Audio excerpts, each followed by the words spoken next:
of stories. But what if one thing changed everything? That doesn't sound ominous at all.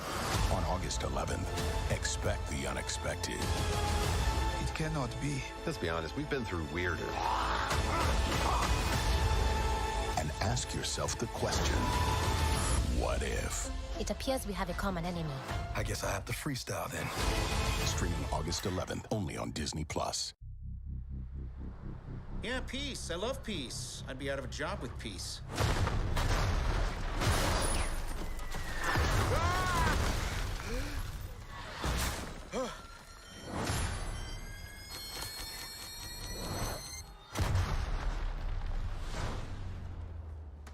Do we know each other? Time.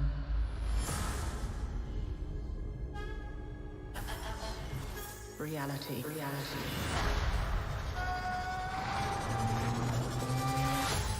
It's changeable.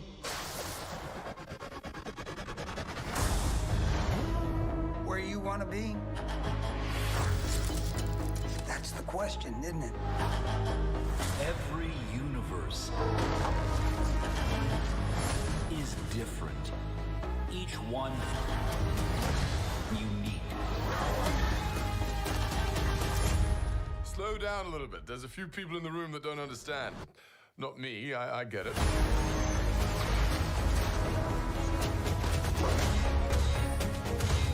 Who are you? The name's Captain Carter. Scheiße! I am the Watcher. I observe all that transpires here.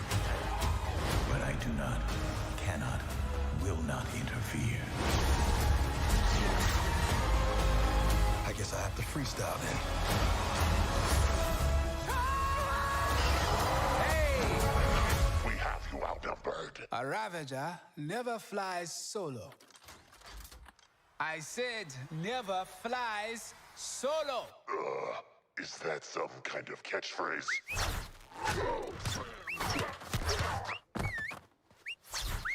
You had me worried for a second. Journey to face the unknown and ponder the question.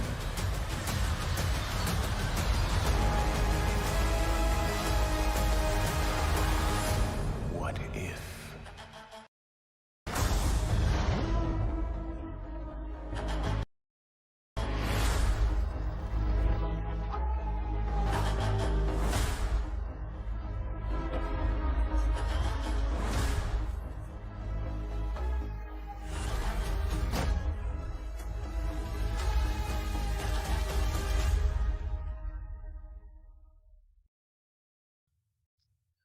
All right, we are live and the audio is great. We are live with another episode of the What If Aftershow. Today's episode, episode 2, it was if T'Challa became Star-Lord.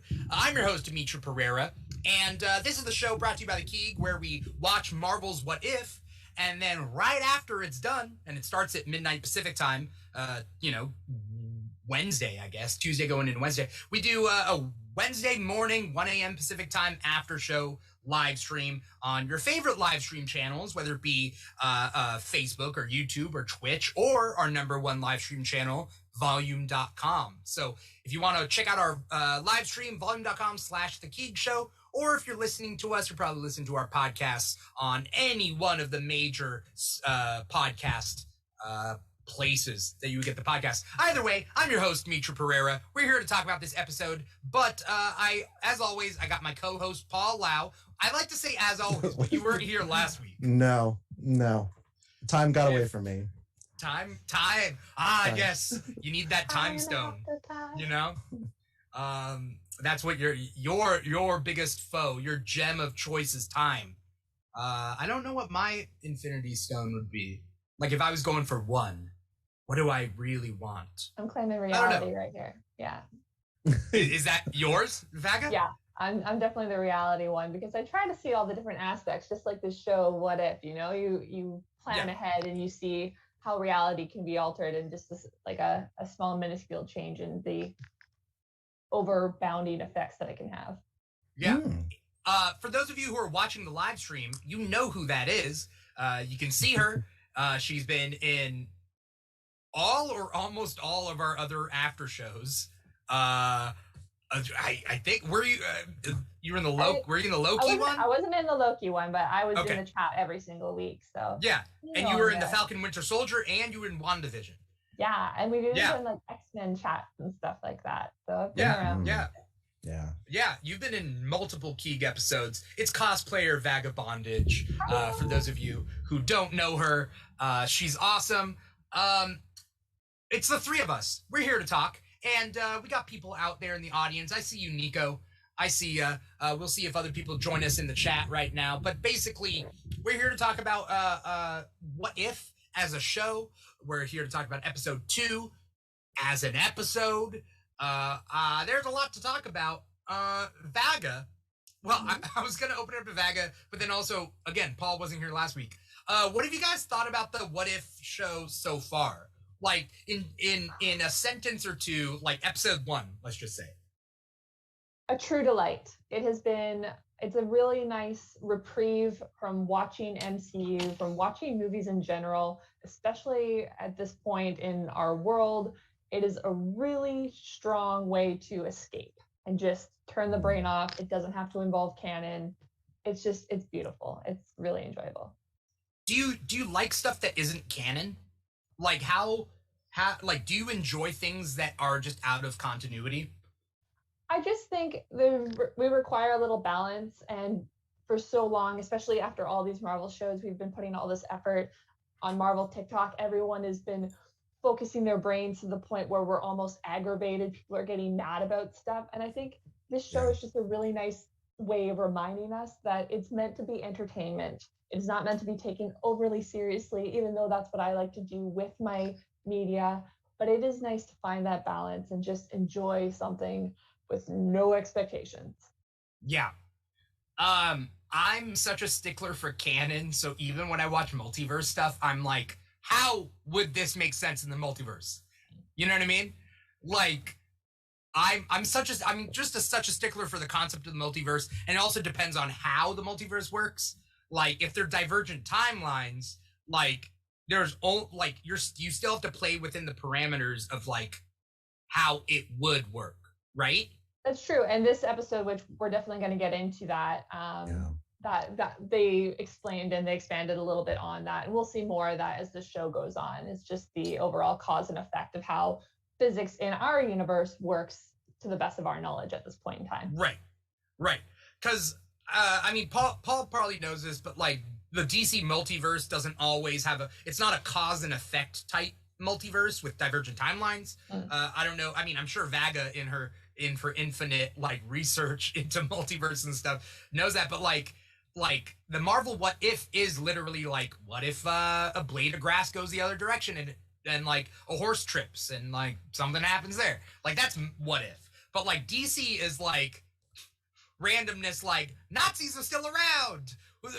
We're in an apocalyptic wasteland and there's Nazi Superman, and like it's not one thing. It's just kind of like whatever story we want to tell. It's the imagination of the fan, and that's exactly what they're aiming for, and that's what they're selling those comics for. And to a certain point, that's what If is as well, and that's what this show is designed to do. Is it's meant to be essentially fan fodder in a sense that we can enjoy, but they're still sticking to their principles, and that's what I appreciate about it. Yeah. Paul, are you a big fan of canon? Like being a stickler for canon? Not really. I'm really easygoing. Yeah. It just depends on the universe too. So like if I'm very invested in a certain like storyline or a large epic thing, then yeah, I'm all for it. But I don't know. I was looking for backgrounds, and in 1978 they did a What If Jane Foster picked up Thor's hammer, which is now canon. So there's a lot. Yeah, nothing's off limits, right? You know. And they play around all the time, like the Fantastic Four swapping different powers, and I don't know, like I do like that kind of like mental exercise, you know? Right. Yeah, I think we talked about multiverse and Loki, right? Like how, you know, what if anything can pivot, and that's a great leaping stone into this series. Right. The multiverse in Loki was not they said it was fragmented cause and effect type like decision making like multiverse, but it wasn't. Like the amount of changes, and because they catch it at the moment of change, it wouldn't have diverged that much. It still confuses me. It's still I don't know. I think they just wanted to tell the story and like let them tell the story. Sure. They can. Yeah. But you guys ever? What was that? That's the beauty of an infinite universe. But I know I'm not trying to insult here when I say when it comes to canon. But like Paul said, it's a mental experiment, it's a mental exercise, and it's something that I try to put focus on, especially in the way that I consume media. Because if you are always focused on what has happened and making things work to that, you're going to take that mentality into your real life. And unfortunately, that's not exactly the best way to evolve as a human being. And if you want to be able to live in this world and adapt as time goes on, as new technology comes to light, as we learn new information, as science develops, you need to be having some ability in yourself to see, this is the information I used to know. I have new information now. This is how I'm going to adapt. And that's unfortunately how it should work. And Are you talking like essentially like thinking back, like I could have made this different decision? Why didn't I? Oh no, I would like, are you talking about that when you like live in your own regret where it's like, I could have caused an alternate timeline and I should have, I shouldn't have dated this person. I should have evolve or die. Yeah, exactly what Paul said. It's more, okay, well, I used to know this information rather than be a stickler about it today and be mad that something could have happened in a different way or being stuck in that location. It's more like, oh, okay, well, thank you for this new information. I'm going to take that, process this information, and then move on and see what else can become of it. It's more of like an expanding, beautiful thing than it is about focusing on what has been. Right. That's what I meant. I meant by stating that, but it's you're right. With a positive spin, though. Yeah, Dimitri. Not having to worry about the regrets, because I think that like we think of the past and it's like, what if I didn't date this person? How would things be different? And it's like, then well, you you would did. be a different person. You would be a different person. Right. Yeah, literally at the point of diverging, you start developing into a different person. You know. Yeah. What was Paul gonna say? Oh, I was just saying, like, when, like, say, if you wanted to write a novel, it's a good idea to have a little bit like a cohesion and understanding your character and having them keep their promise. Am I boring you, Mr. Pereira? Mr. Pereira, was that a yawn? You're supposed to, Paul. Like, tell me more. Continue. No, I'm joking. I don't need the validation. I visited my parents. Of course I don't. But yeah, like, I think, like, in this show, like this specific episode, like we see a lot of the D&D, if you have charisma level, like 20 points in charisma at a max of 18. So I think we should get into it. So yeah, let's do it. Yeah. So this episode is literally if T'Challa became Star-Lord, and when I had saw this in the trailer, I was like, why? What's the crossover? Did you just draw names out of a hat? Surprisingly, in my opinion, this episode works really well. Yeah. And I think it's because they were trying to not just show us an alternate universe and have fun with it. I mean, they did, but also there's a point to it. Which we can get into the themes later, but it diverges with Yondu taking T'Challa instead of Peter. Vaga, what'd you think of the episode? I really loved it, and I'm kind of going over my little notes here and just adding on to what we were just discussing as the show starts, and I'm like, oh, okay. Unlike the first episode where they had the lead up and you saw where the past diverged, this one they just kind of jump right into it, and then they tell the story in a retrospective sort of sense, which was beautiful. I like that they're changing up the way that they tell each episode. And with T'Challa, I was like, okay, so they just take T'Challa, and like, what my first note was, King T'Chaka just doesn't care? Question mark. And obviously that's not the case, because if your son gets kidnapped, you don't just go on as life as normal. There's going to be effects. And of course, this is King T'Chaka we're talking about. He's the ruler of Wakanda. They have some of the best technology in the world. What are those expanding effects, and what's going to take place there? No, he's going to build his technology to find his fucking son in this universe. And we saw that eventually at the end of the episode.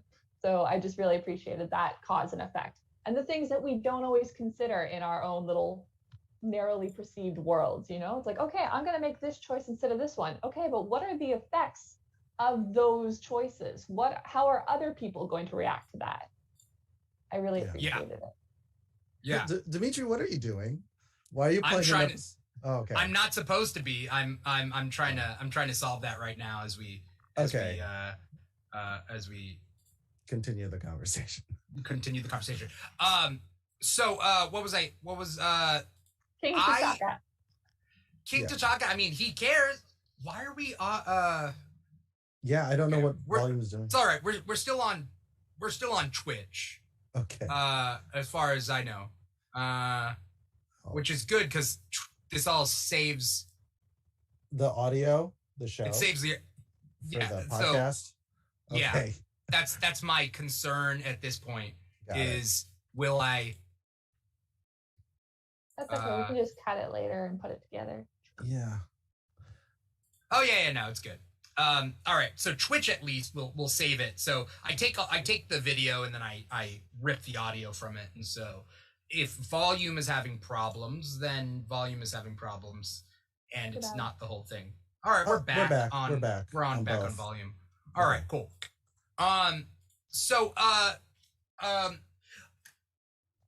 Did you have complaints, Vaga, about episode 1? No. The first episode? Not a single one.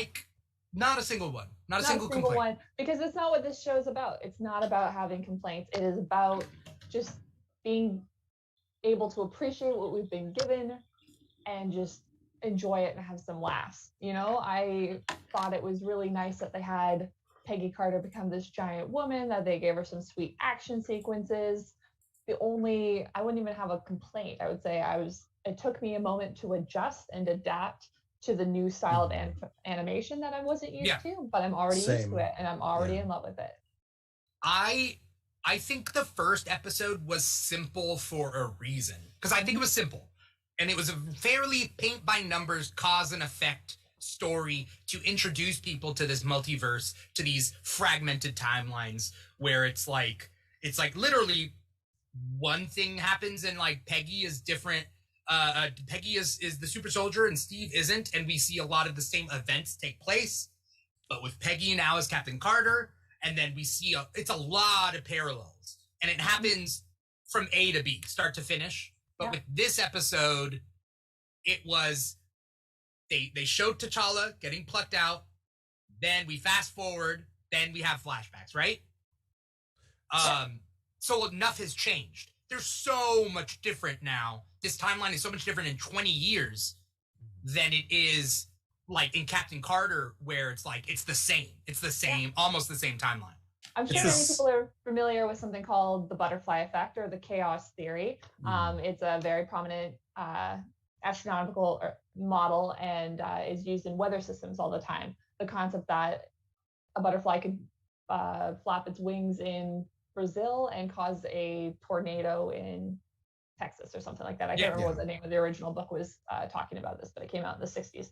And it's an old sort of idiom, but it has relevance because you have to understand, even within our modern society, every piece of information that we're trying to use and analyze has a range of possibilities. There's never one definite answer of what outcome we're going to expect, because the more time that goes on and is calculated into that, the more possibilities. So everything kind of expands in this direction, and you just have to be willing to navigate it as such. Right. So yeah, we're going to see that in the show, I think, a lot more too. Yeah, and I liked that about this episode as opposed to Captain Carter. It was like an introductory episode, but this one, we saw some major changes, which we'll get into. Paul, what were you going to say? I was going to say, like, some instances feel like we've been presented this before. Let's take the other side of the coin and investigate a different reaction. So in Agent Carter, Bucky almost falls off, and then Carter grabs his arm. He's like, wow, you almost took my arm off. And he doesn't. Yeah. And then Steve's the one to take the brunt in the Iron Man suit. Or the Stark suit, I guess. Yeah. Yeah. So like in this one, it starts with Korath, the pursuer. Oh my god. You know, and he's a total fanboy. What a fanboy. Yes. And it was great. Well, it really starts good. off almost exact, right? It starts off almost exact, and he's like, you may have heard of, or whatever the line And is. he What's the line? knows who Star-Lord is. Yeah, He's like, it's like, oh, Star-Lord. Star-Lord. Oh, yeah. And it's because, at the very least, I was afraid that T'Challa would just become another Peter Quill. But T'Challa brings his life experience from Earth and Wakanda, and he himself, his personality, his compassionate soul to space, and changes everyone around him. That's the theme, right?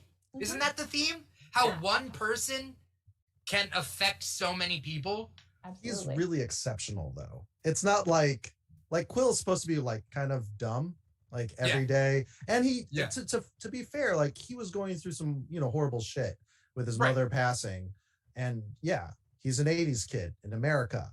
Whereas Wakanda is the most advanced civilization. And it is always kind of just like, wow, the disparities in technology. Right. Yeah. Well, it's also because when Yondu took Peter, Yondu affected Peter. But in this, T'Challa affects Yondu. And I think that sets off the whole thing. You're saying it's one or the other, but unfortunately the case is that it will always have a crossover effect. It's about interactions. It's not about who affects whom. It's how are we going to affect each other and how are we going to grow because of that? And you can see how the relationships outside of that have been affected as well. We've got Thanos in here now and Nebula, because his impact on the universe has had an impact on other societies, and those societies have grown together, and they've gotten to a point where they're like, oh, Thanos doesn't want to kill the universe anymore. Yeah. Wow. Which means no Gamora when he does his Thomas Mathelson. No, what's his name? What? It's a philosopher that believed in limited resources. The reality is Thanos. Malthusian? Yeah. Whatever. Sure. Yeah. Yes. I think it's popping up in here somewhere. Malthusian, I think.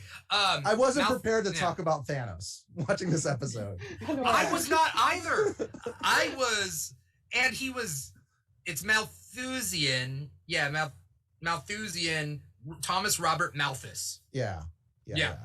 I was not expecting to see Thanos. That was such a pleasant surprise, and he was also like, my plan could have worked, and they're like, no, dude, like, you're talking about genocide. It's like, but it's random, so it doesn't count. It's like if you had efficient.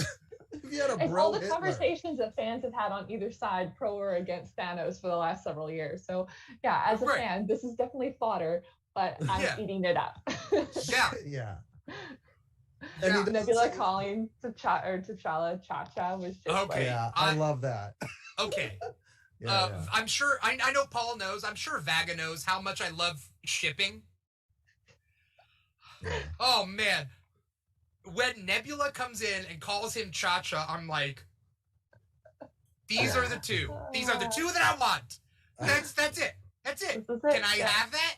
Can I have Cha-Cha and Nebula together, please? I mean, we have a world where Drax's family still is alive. Oh, happy. I'm so like, and he's still dumb as fuck. No, he's just literal. They don't. I have know. Yes. metaphors. Okay. Fair. Yeah. Fair. But it's just he's still Drax. He's still Drax. Yeah, he's blunt. He has no filter. That's right. I don't equate that. Getting back into the cause effect though, because then without Thanos, we have this opening, this power vacuum, which Thanos explains to the audience who doesn't understand that concept, that if something disappears, something else will fill its slot. For the better or for the worse, we'll find out whether or not it would really make a difference. History is like that. People always talk about the concept, if I could travel back in time, I would just go kill Hitler. Okay, then we would have another name in our history books, but someone's name would be in there doing more or less the same thing. And that's been proven by physics. You say maybe not, but there are mathematical problems. I didn't say anything. Yeah. For the podcast listeners, they don't see my face. They don't see But because the reason is, like, I think that takes the impetus away from us to be better people saying that anytime we take out bad things, that there are just going to be other bad things to fill the spot. But I do feel that, like, there are certain boulders that, like, have too much momentum. They're going to happen. Like World War I happened to Germany, and World War II came about because they had to get out of that economic depression, and it was easy for Hitler to take advantage of those people. So yes, a lot of people, like Himmler could have taken advantage of people and, like, taken it further. But I think that, like, the general thing is, like, there will always be bad people, but, like, we can still do good. And, not like, to go too much off the rails from this show, but obviously we're also discussing the idea of what is good, what is bad, what is good and evil. Unfortunately, there is no binary choice, one or the other. Yes, there are horrible things, but there are great things that come out of horrible things. Yeah, nobody wants to see a forest fire and the entire landscape be destroyed, but you can only have a new reforestation if those natural soils are able to get into the ecosystem because of those fires. So it's a constant cycle, unfortunately, and there's a superposition of good and evil, but unfortunately one or the other doesn't exist. It's a spectrum of all of it, and we have to accept that, and that is what a multiverse is. Thanos gets not defeated. He realizes the error of his ways from T'Challa, right?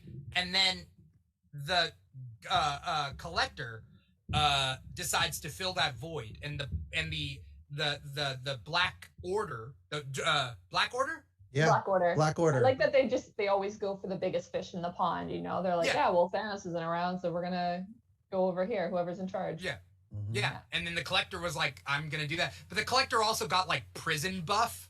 Yeah. Like, he had nothing but, like, I don't know, what's his mindset there? He's like, I've collected everything, I shall collect muscle mass. Well, or if he was just trying to stay under the radar, then there's really no point in building yourself up to have that kind of presence. But now he's feeling the necessary pull of power around him, and he's like, I need to have this stance in order to maintain this. Once you have power, it's an addiction, and you don't want to let it go, and you'll do those things to make sure that you maintain it, unfortunately, because the fear of losing it is worse than the possibility of never having it again. Scarcity. Heavy is the head that wears the crown. And I like that character development too, although I wasn't sure that Hela's crown is the source of her power. I don't think that's the case, and I don't think it's something that you can just take off and put on another person. But that was the one thing I was just like, it looks great on him. I love that he matched it with the giant fur coat. We see a lot of different changes with everything. I wrote let's see, what did I write? To be fair, Ragnarok's head does the same thing. What? Ragnarok's crown. When they throw Surtur. Or Surtur, sorry. Surtur. What does Surtur's crown do? They used it to summon him. They threw it in the flame, and then he came out. What happened to Earth during this whole thing? Because the Collector has Mjolnir, Captain America's shield. Like, there's no Avengers, but Earth is still around at the end, as we see with Peter. Well, it makes you kind of question, what was Wakanda doing behind the scenes that no one in the Marvel canon universe is aware of? Because they could have theoretically been protecting Earth this entire time that we have no idea about that backstory. King T'Chaka could have had saved the world multiple times, but if his focus was on finding his son and getting off his planet to go do that expedition, then he wasn't there to protect Earth, and those heroes would have been brought in otherwise. My other question is this show all going to be in one multiverse, or are we seeing all one at the same time? Like, because is T'Challa being kidnapped also a weird effect of the fact that Peggy Carter was Captain America earlier on? I don't think they're supposed to be connected, but I do think they are going to create an Avengers type multiversal group, like the Exiles in the comics. Mostly because there is a zombie, episode coming out, and unless that's the final one in the timeline, it wouldn't make any sense. It would have to be the final one for the zombie timeline to work. Right. Plus, we're also getting... There's an Ultron... Like, have you seen that picture of Ultron, the Conqueror looking kind of guy? He's like Ultron, but he has a cape and a staff. Is that what I saw? Are we getting an Age of Ultron?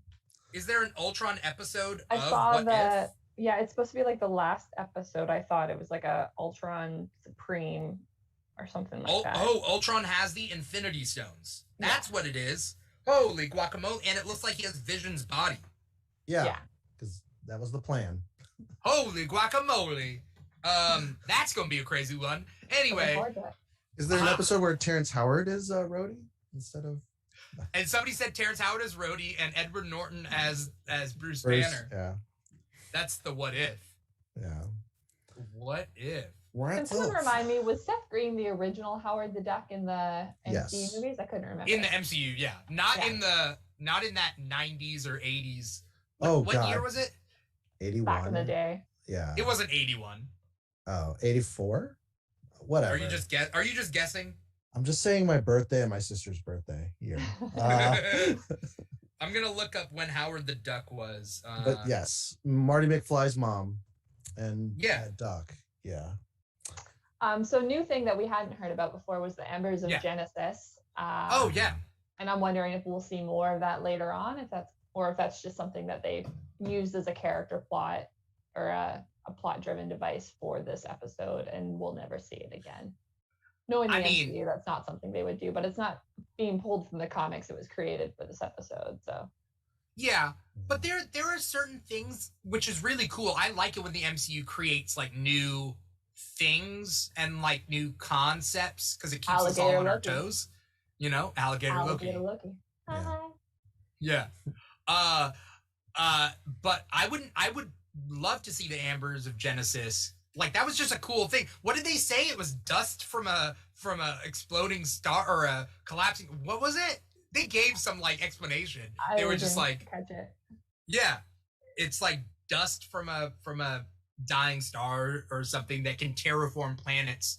And like I'd be willing to bet that Ambers of Genesis will pop up in either Guardians of the Galaxy Holiday Special or number 3, some way, shape, or form. I'd be willing to bet. I see some very Groot-esque origin story being tied to them. That's how my brain works. It's like, look, trees.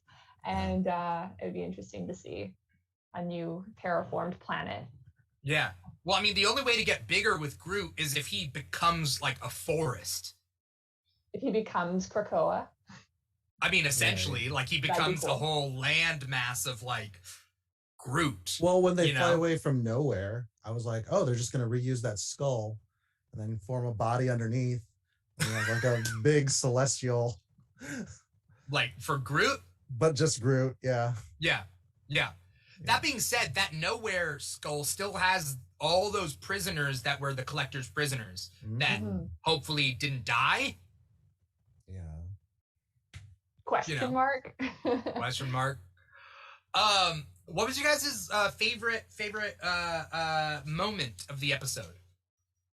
All the fanboy moments, literally all of them. I giggled so freaking hard. From the second he came on screen, he was like, Star-Lord! I was like, yes, he fucking loves T'Challa. He's been like, he gets to be his recruit. He's the new guy on the team. He's telling everybody that T'Challa's his best friend. It's such a funny characterization that what did not exist in the previous Guardians of the Galaxy, but because of Star-Lord's like adventures, it's inspired Korath to be better. Yeah. It's nice to see him too in more things in the MCU. Like obviously this actor, I wrote down his name. Djimon Hounsou. Thank you. Yeah, Djimon Hounsou.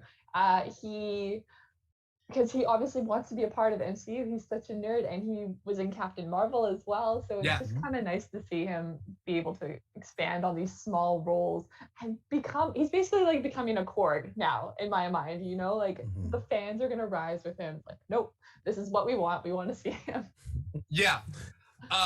Djimon Hounsou has done so many superhero roles. Like he was his, Korath in Captain Marvel and in Guardians, but then he's the Wizard Shazam in Shazam. He's also the Fisher King in Aquaman. And he's something else. Gladiators, where I remember his breakout role. Well, yeah, I'm just talking about like superhero stuff. I know. But Gladiator was great too. Yeah. Yeah. Accent acting is no easy feat, man. Yeah. What else was he in? I don't know, but I was pretty teary-eyed at the end there when they had the little memorial message for Chadwick Boseman. That got me. I didn't realize. Yeah. I guess I was expecting it not to be his voice for some reason. I'm like, wow, that impersonator is really good. But as soon as the show started and we saw his name, I was like, oh my god, it's actually him. Yeah. It did make me sad. It was kind of a love letter to the character and then his voice was there, and then it was just like. Yeah, there were a lot of articles before this came out that said this was his last, I think What If is his last, but I think his character pops up later. Okay. And so I think he does voice whatever later character, either an alternate T'Challa or the same T'Challa. I think he does voice that, but it's so sad. I mean, Chadwick Boseman was one of 3 celebrities I've ever cried about for when they died. And so like, yeah, it's tough.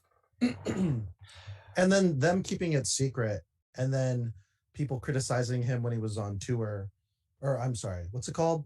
Promo? Whatever. Yeah.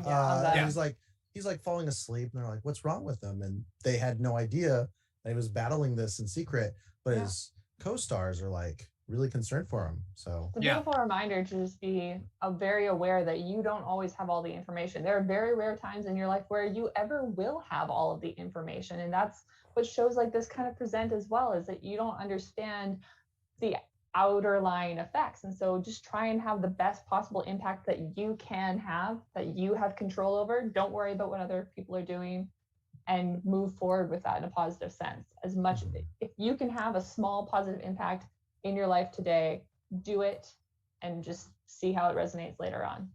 Yeah. You might not even know what that is. Yeah. Yeah.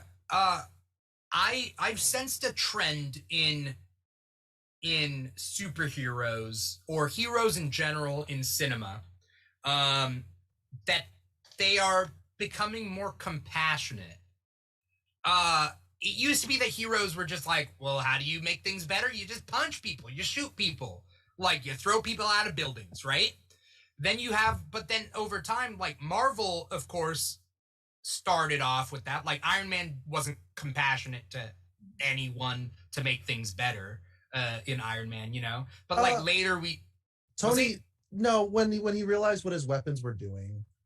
And then he met with Dr. Yinsen. Yinsen. Yeah. And like, I don't know. And then he was watching the news, and he's like, I can do something. And then he has his first mission. Yeah, but it's still blowing things up and punching. But like, I don't.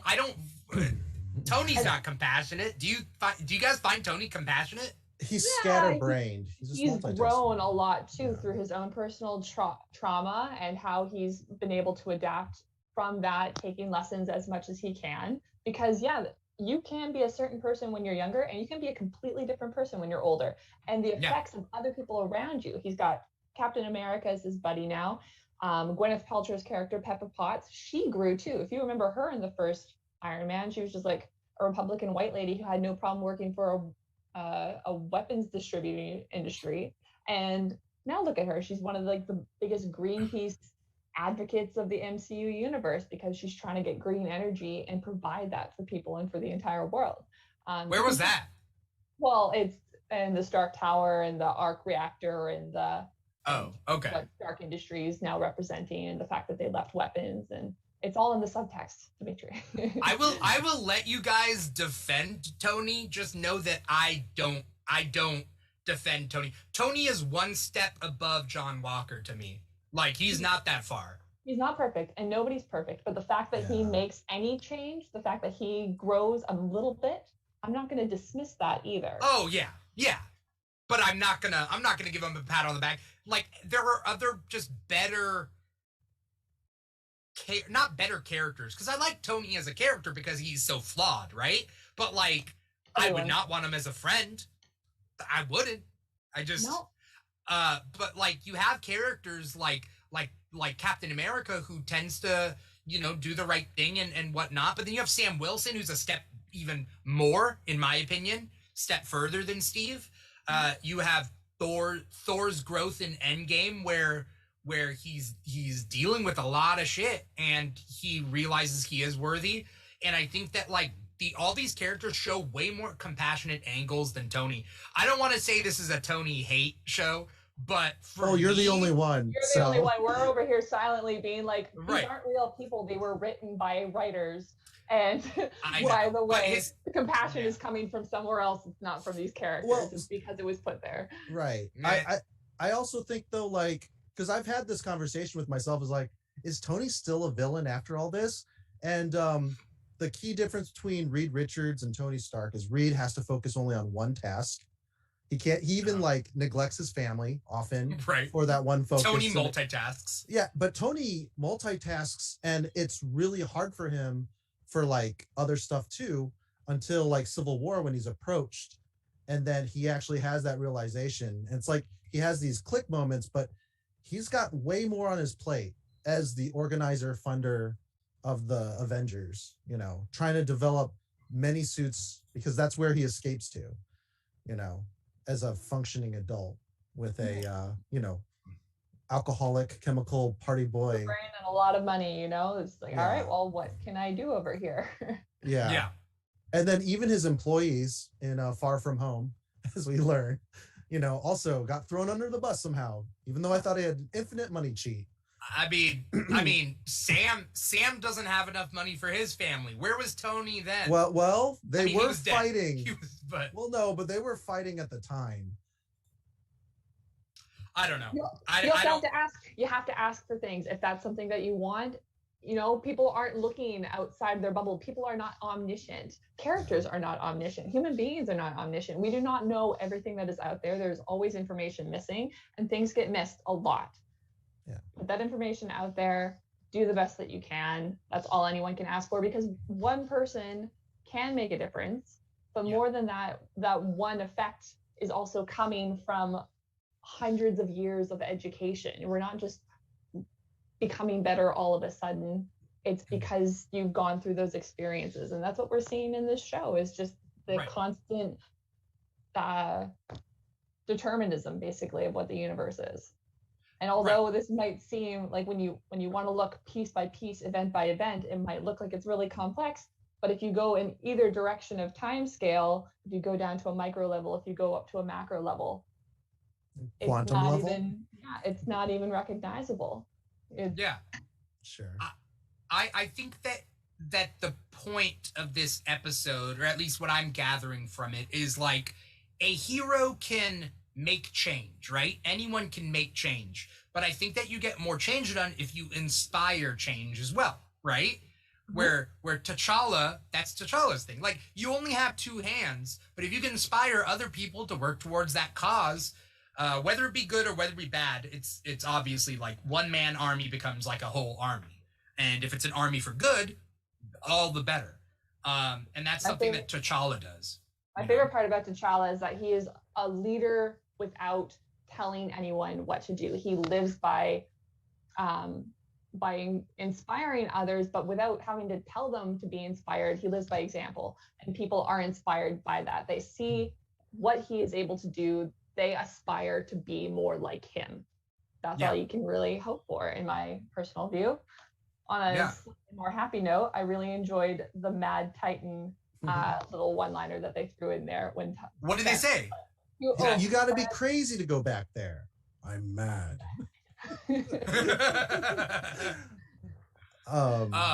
It's funny though, because those are two different types of inspirations, where Thanos is, you know, an iron fist but a clear vision, and that's why the Black Order, especially Ebony Maw, holy crap, he's got mad Mr. Smithers. like he, oof. I don't want to know what kind of gray fan fiction that guy's got, but or whatever gender it is, I don't know. Yeah. But yeah. They do fall it. Let him have his fun. Excellent. Yes. Yes. I'm so glad he got sucked out into space in Infinity War. He was so creepy. Oh. Awesome. Taserface didn't do that much. Now that I'm thinking about it, he didn't even have any like good lines, did he? No, but they brought him in there. They needed to have some backup. Also, there's no. Yeah, go on. I just kind of wonder what the cause and effect was that Yondu decided to send his minions. You know, like okay, Taserface had done this. You know, because it wasn't just like a will of a whim. Something happened before that to cause that reaction. I don't know. That's just where my brain came from. Yeah. To cause what reaction? So the fact that this entire premise was Yondu sent his lackeys basically to go pick up Peter Quill. Yeah. Taserface, we had not seen at that point in the show. He wasn't in Guardians 1, from what I recall. So the fact that they brought him into this means that his character was a little more involved with the Ravengers earlier on as well, and what had basically caused that motion. Yeah. I mean, we also, but Taserface could have been part of Yondu's crew in Guardians 1. We just didn't see him, right? Yeah. But you're right, though. Technically, the fracturing off of the timeline is Yondu being like, hey, you guys go pick him up. Like, I guess that's the real fracturing. It's not the actual picking up. What led to the actual picking up, you know? Well, he's got 2 eye hole or head holes and 1 mouth hole. And that looks like, you know. Oh, Sean Gunn. Bipedal cephalopod. Yeah. Yeah. I don't know. All humans look the same to me. Yeah. The rallying cry, right? I never fight alone. That's awesome, right? Mm-hmm. What was it? Ravagers are never alone, or something like that. Yeah. Is that what's in Guardians 2? Solo. Yeah, never fly solo. Yeah. And then is that what they do in Guardians 2? I think so. Do they say it? Maybe. Is it something? Is it a callback? Exactly like that. I don't know. I have to rewatch it. There was something like that in the funeral, but it wasn't specifically those words because again, that's more T'Challa's influence in a way. Yeah. He's a uniter. I wrote down his first quote because he says a lot of quotes, T'Challa. But his first quote in the show was, "No treasure is worth as much as the good that can be done with it." God damn! God damn! I love it. No. No, it's not a callback. It just describes him to a T. And I wish more billionaires were like this. What good is billions of dollars when people are suffering? What good is treasure? Like, treasure is better spent on people. You know? They're obviously lessons that he was being taught by King T'Chaka in a way, and those are the words that are emanating out of him. They're things that really stuck with him as a child.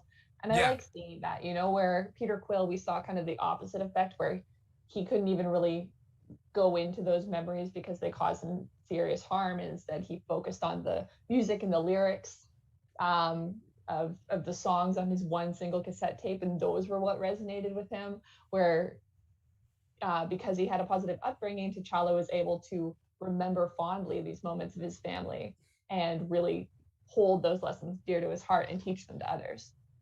Yeah. What good parenting has an effect on a human being. That's amazing. Yep. Peter Parker. Yeah.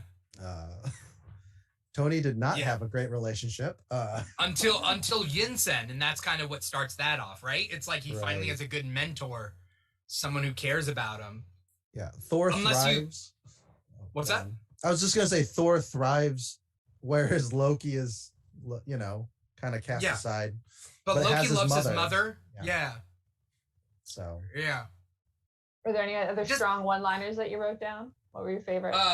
After I wrote that one, because it took me like I had to pause it and then rewind it just to get the wording right. And then there was another one, but I didn't write it down. I was like, I can't do this again for every. I was like, T'Challa's gonna just keep saying one-liners. Writing down the entire script. And I'm like, yeah, it's just a book of T'Challa, like philosophy, you know. But like, I started bringing back up Nebula and Cha-Cha. That's all I like. I ship it. Yeah, so do I.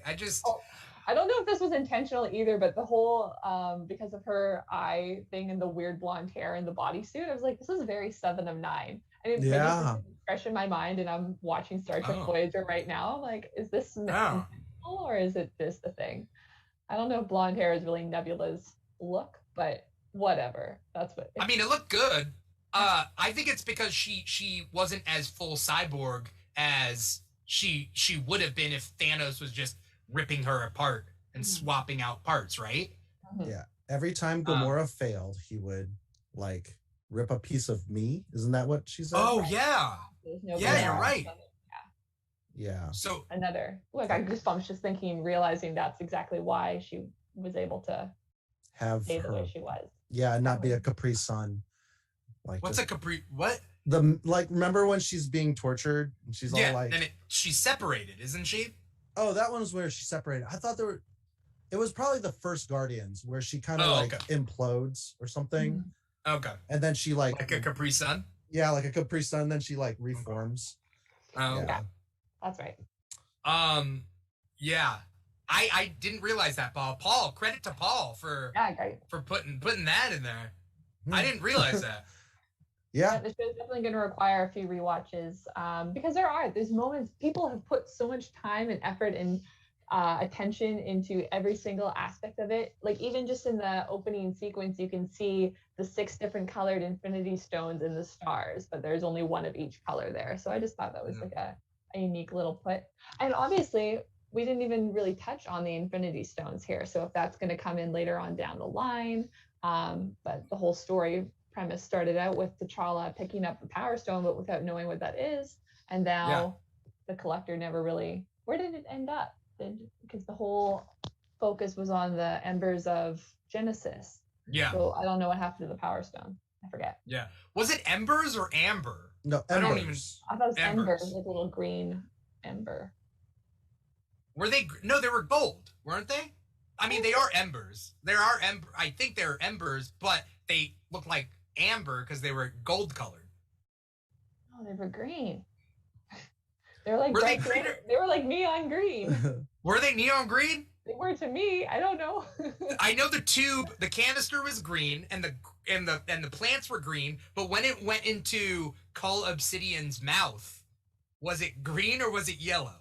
I don't know. I'll have to rewatch. I could be fully misremembering it. I thought it was I could be too, yeah. Look, what color is that dress? Is it white?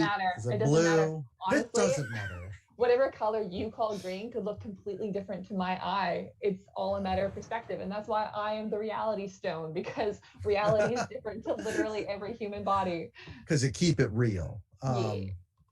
Yeah. Kurt Russell, Dairy Queen. Well, that was beautiful. I love that they brought him in. They actually had Kurt Russell as Ego's voice. I think we'll see Peter Quill later down the line, but that wasn't Chris Pratt. They just got another voice actor for that small little moment. It was also not Dave Bautista. Did you hear about that? Yeah. Was there a reason for it? Well, they said somebody asked Dave Bautista, "Hey, how come you didn't come back to do What If?" And he goes, "I wasn't asked." Oh. And then Marvel said, "We asked everybody." But then they said, we asked everybody either directly or through their management. So sometimes what happens with actors is their management will get it and be like, we want higher pay. And they'll be like, nah. And then management will be like, okay. And then no. You know what I mean? So it could have been something lost in translation between Marvel and Dave Bautista. That sucks. Yeah. Yeah. But... yeah, I'm surprised Chris Pratt didn't come back for it, because I think there'll be a sequel to this episode. Like, I think there'll be a Peter Quill Ego kind of sequel. If Chris Hemsworth is willing to do an actual voice recording just to be Frog Thor, you think that Chris Pratt would have it in him to make a quick little sound clip on his phone and send it off to be like, oh, hey, what's up? Like, yeah. I don't know, unless his agents were like, hey, we want more pay. Because they probably didn't get paid that much for this voiceover stuff. No, it's definitely fan fodder. And it could, we have to think of the effect of that overall too, because where fans are like, oh, it'd be so nice if they did that. These are also professionals who are paying for an entire corporation. They are a brand themselves, and that they are responsible for the livelihood of many other people. And if Disney, who is one of the largest billionaire sort of companies out there isn't willing to pay for those services, then we shouldn't expect it. Right. Yeah. Right. What was I? Have you seen Free Guy? Or Bad Guy? I can't go to the theater until the pandemic's over, so I won't until it's available. It'll probably be on HBO Max. I think it comes to HBO Max before Disney Plus. But there are some cameos. If you like cameos, there are some cameos that you will love in that movie. Nice. Looking forward to it. Paul, you didn't see it, did you? I have not seen it. I had to ask myself, did I see it with Paula? But I didn't see it with Paula. Okay. No. That was like last week, right? Yeah. I was secretly hoping it would fail at the box office so that Disney would feel like they had a better chance of making some money by putting Shang-Chi on Disney Plus earlier than their 45-day experiment that they've announced. So unfortunately, that's not the case. They didn't change their mind. They're calling Shang-Chi an experiment, and I'm disappointed. So that's where my head's been at this week, in addition to the IPCC coming out. So it's been fun. What's the IPCC? The insane clown posse? No, it's the climate change, the international. What's the P stand for? I can't remember. The international posse, probably posse. Yeah, project on climate change. So it's projections. Pardon me. And it's basically like this crazy paper that hundreds of climatologists around the world have been working on together, and they have projected what our foreseeable future will look like. And basically, if we do not make immediate changes today, not tomorrow, not next year, today, then in 10 years' time, we will be living in a very different world. Yeah. I think more people would get behind it if you were like, hey, if we don't do climate change today, Spider-Man No Way Home does not come out. And then people would be like, what? Well, maybe not Spider-Man No Way Home, but Marvel in general. You have to understand the actions that we take on a daily basis. If we want to keep being able to see movies, to support actors, to support media, to have escapisms, we need to be able to live our daily lives in a positive way that can affect change. Because if we continue with the consumer lifestyle that North American culture has developed over the last 50 years, we will not have that in 10 to 20 years' time. Yeah. There will be no next generation of Marvel fans. We are the last ones. Yeah. Well, generation of humans. But yeah, when they do Comic-Con and they start doing the projections for the release dates, just show fire for like 2025. The world ends, basically. Yeah. Loki has already foretold the future in 2050. I'm like, if I still have power to access to a generator, I am totally going to binge watch the Loki series as the world comes to an end in 2050. That sounds great. I mean, I feel like 2050 was generous. I am very. Because of the heat dome that you experienced. I mean, hearing that is just insanity. Like all those sea creatures that died up in, those ecosystems are not going to recover. Just like when we spilled BP in the Gulf of Mexico, like several types of shrimp and sea creatures went extinct. So you can't recoup that. That is, not in a time scale that will have an impact on our lives. So if you keep thinking selfishly and about, it won't affect me, maybe not, but that doesn't make me like you as a human being either. So try to think a little more globally, try to think a little more universally. If you appreciate things like the multiverse and have an interest in what cause and effect can happen in a fantasy sense, take that into your real lives and think about your actions. Yeah, we need to. Oh, sorry.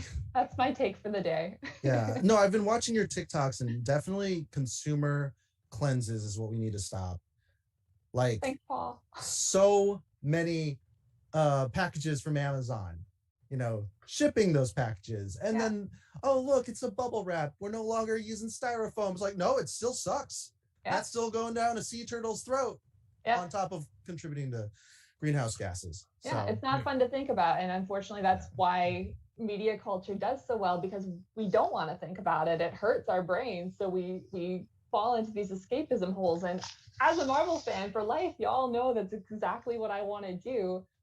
But the more that you cut yourself off from the reality, the more that you're altering the reality that you're living in. So just be aware of it. Just and make become those changes. become science literate, and then don't use denial for your escapism. Yeah. Use fantasy. And passing the buck, saying, oh, okay, well, that's not going to have as much of an effect as this. They both have an effect. In this show, like Paul pointed out, because there was no Gamora, Nebula was able to thrive, right? We want to see those positive changes later down the line, and figuring out what they are today ahead of time. That's how we do it. I think it's interesting how we can, in our science fiction and fantasy, we can look towards the past and realize the butterfly is the butterfly effect is in effect, like with the changes that we do in the past, right? But we don't also think, well, what about the small changes we do now can affect the future? We don't put it into that respect. Because in one way, one is fantasy when we look towards time travel, but one is real life when we look towards affecting the future. So this episode has us thinking a lot, whether it's, to be T'Challa and to be more compassionate towards others and inspire other people to change, which is what we all should do when it comes to changing, any of these causes that we're behind, Yeah. And every little positive thing you do and that you may see as a chore actually helps you become a better person. Compost, your yard looks better. You feel better.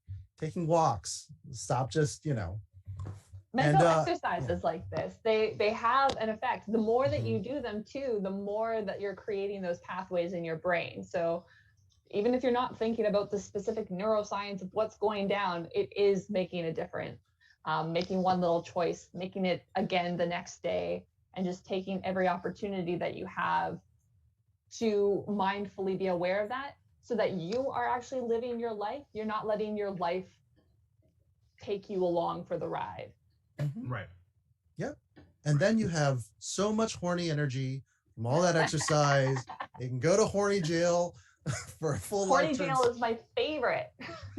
Is that bonk horny jail? Is that the meme we're talking about? Vega bondage is my name after all. I thought horny jail was like you can't be horny, or it's comes from horniness. I don't know. I don't know what horny jail has been going through. Mine's been way more fun. Oh. I thought it's the meme where it's like somebody posts like a picture of something, and then it's like bonk horny jail. Thank you guys so much for doing this episode with me. And I didn't think we'd end on horny jail, but always leave on a positive note. Right. He's called Uatu the Watcher. Right? He watches everything. He knows. Uatu knows. I gotta get a French issue. Does anyone have like a what if French issue? Do they call them voyeurs in the French what if comics? Maybe. I don't know. I'm gonna have to go look that up. A question I posed to Brian Long last week is Uatu a play on words for who watch you? It is now. Like, you know what I mean? That's a bit of a stretch. Is it? Is it a stretch? It's like rhyming good and food. Yeah. Uatu, Uatu. Good and food. Yeah, that's really... Uatu. Uatu. It can be, but it's only fact if it was set with that intention. So without being able to, was it Jack Kirby who created this character? Without being able to actually inquire with them specifically. We'll never know. That would have been Stan Lee writing it at least to create the name. Hey, Paul, what's your Stan Lee impression? Do you have a Stan Lee impression? Excelsior! Hey there, true believers. Where am I going? I'm gonna find that Spider-Man. Am I going too high or too low? There's like a weird oh hey there, boys. Oh hey, how's it going? My adventures in Minneapolis. I don't know. I think it's like Excelsior, right? Is he talk Rick, like this? Rick Sanchez from Rick Is that Rick Sanchez? Morty. Oh yes, Kirby. I need more No, stop doing the DC stuff. I need more Celestials. I need more Inhumans. Karnak. Yeah, he likes to touch people in the weak spot. Yeah. That's what you're giving me. It's not too far off. I'm always definitely down for the old gruff Stanley voices. Excelsior. That's my Stanley. I'm looking for a Tony Stank. Oh hey, how's it going? Looking for Tony Stank, Excelsior, everybody. I watched the Marvel Hour with Iron Man, Silver Surfer, and Fantastic Four, and he would do intros in the. Okay. It's on the Disney. Oh hey, how's it going? Oh sure, yeah. Thank you guys so much for coming on the show. Thank you to Vaga for being our special guest for episode 2 of the What If After Show. Vaga, for the people out there who are listening to the podcast, could you say your social media out loud? And then just tell us what you're up to, what you have planned, if you have anything coming up, any plugs that you want to make, so on and so forth. Yeah, my TikTok is definitely where you're going to find most of my content. Vega Bondage Babes. Think like Vagabond age babe or Vagabondage. But I will also be doing some new cosplays in the near future. I post most of those on Instagram, and then through either Insta or TikTok, you'll find my links and you'll get to see all the other little naughty things that I do online. As far as future projects coming up, I'm sort of working on a few little things right now. All of my cosplays completely depend on using thrifted or secondhand materials. So it's about sourcing those for me and being able to get them in an environmentally friendly way first. And during a pandemic, it's a lot harder to do that than when I used to go thrift shopping. So it's a little slower these days than it used to be. But I do have some projects and some big cosplays coming up. So they will be out and about in the next couple months. Definitely go find those soon. Awesome. Thank you, Vaga, for coming on the show. It's always a pleasure to have you. I appreciate it. It always is. Paul, what do you got? This is your first episode back, man. Oh gosh. All right. What do you got? What's your social media? What do you got? I'm on the Uber app, and if you'd like to request a ride from me, hey Paul. Yep. It's only California, unfortunately. I need all of California. Horny prison, please. Horny prison. I'm sorry, I have to send a robot because I know that would compromise the prisoner transport. I'm sending a Tesla over there. Does it come with multiple vibration settings or? Would you? Horny jail does not reward your horniness. Horny jail's like go in the corner for being horny. I don't know what it is, but it's not that in my reality. Okay? It's like put her in stocks, and she's like, oh well. Sounds like fun. You'll get a tongue lashing. What? Stop it! Stop it! Tell me not to do more things, please. Damn it! Paul, did you finish your sentence or not? Sorry. My horny jail sentence? No, not jokes. We got jokes. No, I meant your social media, anything you want to plug. Oh yeah. I mean, you can see it Just on the screen. Mr. Plow, Paul Lau jokes. It's all there. It's in the world. All right. We need cold showers. All of us. Yes. Wait, all of us together? Obviously. What? Yes, sure. Of course. That's how this works. If you can't handle me at my coldest, you don't deserve me at my longest. All right. Anyways. Thank you everybody out there for watching, for listening. If you're watching, it's on multiple platforms: YouTube, Facebook, Twitch, volume.com. Or you're listening to the podcast, it's on Apple Podcasts, Spotify, Google Play, SoundCloud, iHeartRadio. We're on multiple different platforms all over the place. If you want to stay in touch, stay up to date with our schedule, you can follow us at The Keeg Show on TikTok and Instagram. So at The Keeg Show, Instagram and TikTok. We do multiple shows a week. We got the What If After Show now. We got Comic Talk on Thursdays. We got Keeg Back on Fridays. We got the Keeg Live on Saturdays. I'm also trying to add some more shows. I'm going to see if I can pull this off. We got Instagram live chats that we do Mondays and Tuesdays. So we're always busy with something. And I have not learned my lesson yet. So I'm still at it, and we'll see. We'll see how it goes. I'm trying to figure out who do I have for I think I have Ben Schubert on for next week's episode of the What If After Show. I'm trying to look that up right now. But basically, we're going to have this. I mean, this lasts for 9 episodes this season. So this is just episode 2. So hopefully anyone listening to this and watching this will be able to come back for next week. Yes, and it turns out it is Ben Schubert next week. That's our guest for the What If After Show for episode 3 of the What If. Marvel's What If. So thank you guys so much for watching. Thank you, Vaga and Paul, for being on the show. Once again, I'm your host, Dimitri Pereira, and this has been the What If After Show. Take care, everybody. Peace out.